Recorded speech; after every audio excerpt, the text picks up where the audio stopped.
Après 1h40 d'interruption, reprise de cette finale avec Rafael Nadal au service 7-5, 2-1. Juste avant que la pluie ne vienne une nouvelle fois perturber cette finale, Rafael Nadal, Thierry, avait réussi le break et on le sentait vraiment bien en jambes.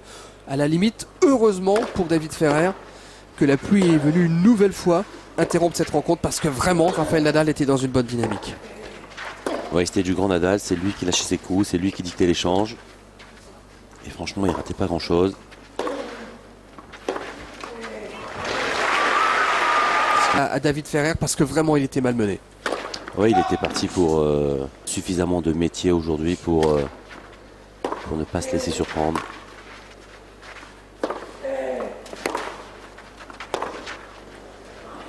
Ça sort. Il a trouvé une belle longueur là.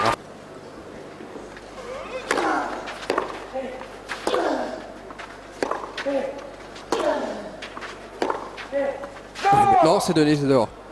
C'est donné dehors de peu, mais Rafael Nadal va regarder quand même parce que... Ouais. Ah non, elle est dehors. Elle est dehors. David Ferrer lui demande elle est dehors.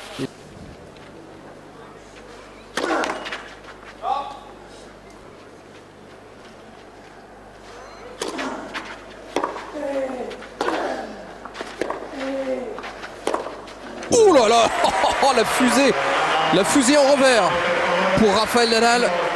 Bonne forme juste avant l'interruption de la pluie. Vous vous demandiez si ça pouvait l'handicaper. Là, sur ce premier jeu, nous le prouve, hein, parce qu'il a lâché des coups, il est très agressif. On sent bien sur le terrain. Bien parti en tout cas pour aller chercher une 5e couronne ici à Rome, Rafael Nadal. Après ses victoires en 2005, 2006, 2007 et 2009. Sylvilander, Sampras, Courir, Agassi, Djokovic, il y a 2 ans. Mais il était à la fois tchécoslovaque, britannique et égyptien. C'était le meilleur joueur des années 50, vu qu'il fut champion du monde et médaillé olympique de hockey sur glace.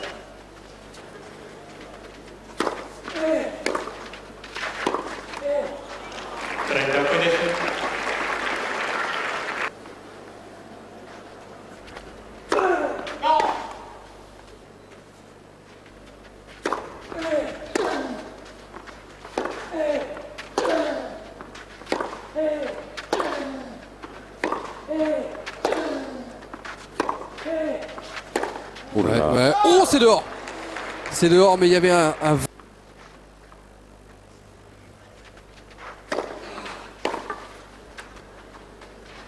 Bien servi. Ça a touché la ligne. Hein. Ouais, et il revient à 2 jeux à 3, David Ferrer. Mais il va falloir qu'il aille chercher le service de Rafael Nadal hein, sur cette deuxième partie de deuxième.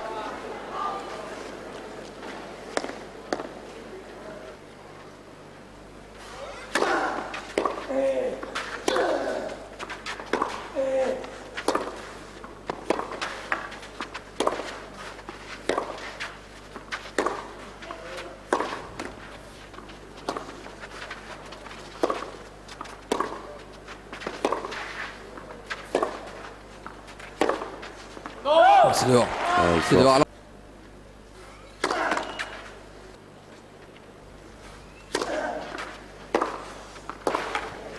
Ouais, énorme ce retour. Il a tourné sur son revers, hein. Il l'a pris en coup droit.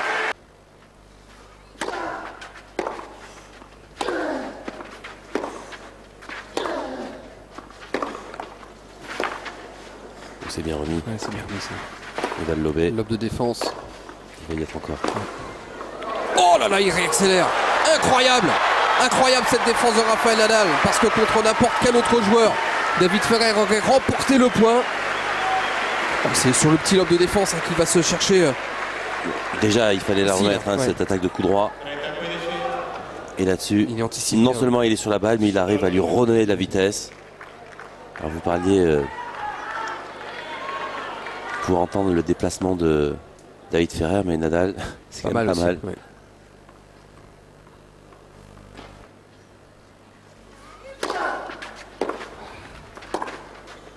Ouais, surpris.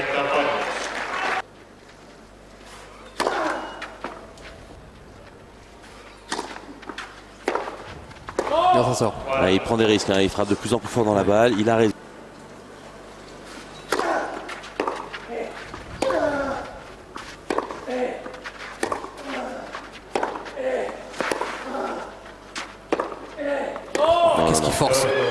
est obligé de prendre des risques, hein, David Ferrer.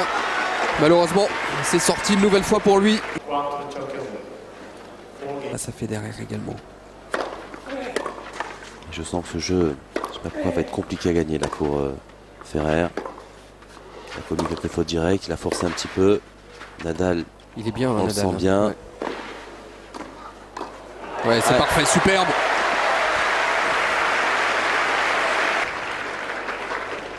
Le lobé sur cette volée. Mais la balle il reste un petit peu trop dans la raquette.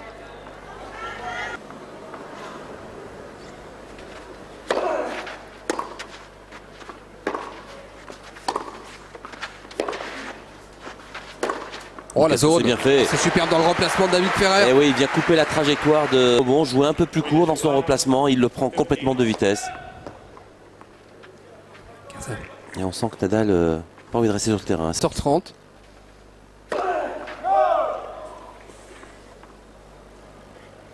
Mettez une petite veste. Oh, mais moi ça va, hein, c'est pour eux. Hein. Une double faute hein, de David Ferrer. La 4e. Ouais, on sent vraiment que Nadal a vraiment pris l'ascendant sur ce match.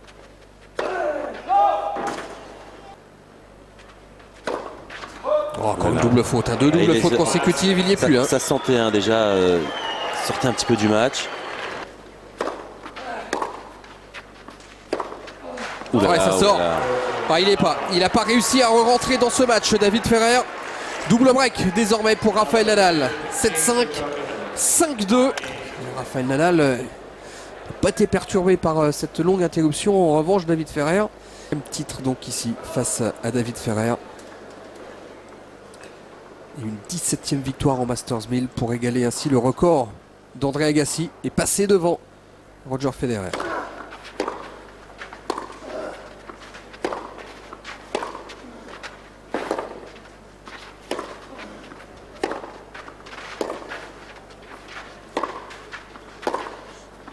C'est bien joué. Il le fixe bien. Ah, c'est trop dur, trop dur. Alors, ça s'est complètement inversé parce que souvenez-vous, en début de rencontre, de 15 jours. C'est sûrement pas fini.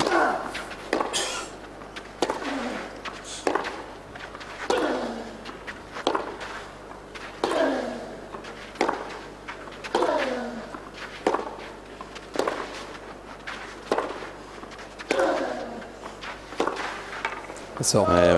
Sur cette dernière course, on voit qu'il y est sur la balle Ferrer, mais ça...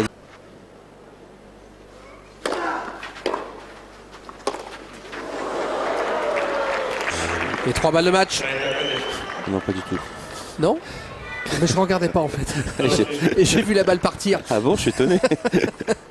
J'étais en train d'écrire. Le coup droit de Nadal est parti dans les tribunes. Donc, Non, donc ça fait 30-15. Ouais. Elle est bonne celle-là, non? J'ai relevé les yeux, il y avait la balle en l'air. Si, ben voilà, David Ferrer l'a perdu. Ouais, voilà. C'est bon, vous pouvez annoncer 2 balles de match. Non, je peux annoncer 2 balles de match. 2 balles de match.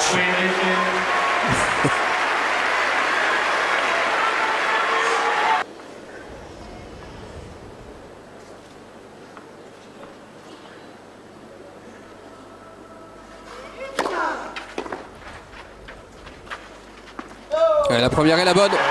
Jeu 7 et match. Et victoire de Rafael Nadal qui conserve donc son trophée ici à Rome. Victoire en 2-7, 7-5, 6-2 sur un match qui aura duré donc au total 1h44 minutes, mais qui aura été interrompu à 2 reprises par la pluie. Avec Rafael Nadal qui conserve son trophée, 5e titre ici pour Nadal. Après ses succès en 2005, 2006, 2007 et 2009, il s'offre aujourd'hui le scalp de David Ferrer. 17e succès en Masters 1000 pour Rafael Nadal. Il égale ainsi le record d'André Agassi et il remporte le 38e tournoi de sa carrière. Il aura été impressionnant quand même tout au long de la semaine, Rafael Nadal, avec 2 gros matchs quand même pour lui, face à Stanislas Wawrinka et ensuite face à Ernest Gulbis. Voilà, on a fait le 5e, hein, donc 2005, 2006, 2007, 2009, 2010 et de 5 pour l'Espagnol Rafael Nadal, véritable empereur romain superbe image en tout cas d'un Nadal qui a tremblé cette semaine, notamment en demi-finale face à Gulbis. Mais bon, tout ça, c'est oublié avec quelques gouttes et un peu plus de champagne.